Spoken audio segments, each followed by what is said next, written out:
حضرت امام حسین رضی اللہ تعالیٰ عنہ نے اپنا سارا گھر بار سب کچھ لٹا دیا، سب کچھ قربان کر دیا. یار ہم اپنی جو ہے ناجائز خواہشات قربان نہیں کر سکتے؟ آپ نے اپنا وطن چھوڑا اللہ کی رضا کے لیے. یار ایک عام وطن چھوڑنا نا بڑا مشکل ہوتا ہے. پاکستان چھوڑ کے جو جاتا ہے نا اس کو پتا ہوتا ہے کہ وہ کس طرح جاتا ہے. ایک عام وطن چھوڑنا بہت مشکل کام ہے، اور مدینہ جیسا شہر، مدینہ جیسا وطن چھوڑنا کتنا مشکل کام ہوگا.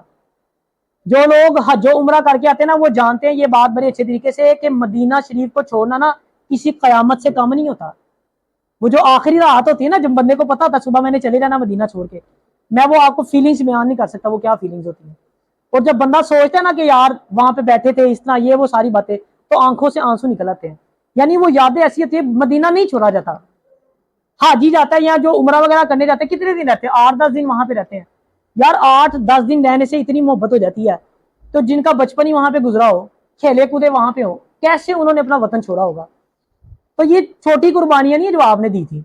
آپ نے اتنا کچھ قربان کیا اور ہم کیا کرتے ہیں؟ بس لنگر پکا کے ویلے جاتے ہیں. بس ہم سمجھتے ہیں جی ہم نے بہت محبت کر لی.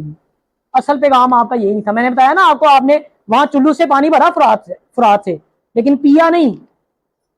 ہم سبیلے لگائے، آپ بانٹے، سب کچھ ثواب کا کام ہے، لیکن صرف یہ نہیں کہ یہاں سبیل لگائی ہوئی ہے، لنگر بانٹ رہے ہیں، اذان ہو رہی ہے، آپ کو پتہ ہی کوئی نہیں ہے. آپ نے تو دیکھو نا میدان کربلا میں بھی تپتی ہوئی ریت کے اوپر بھی سجدے کرنا نہیں چھوڑے. آپ نے نماز کی حالت میں آپ نے اپنی گردن کٹوائی تھی.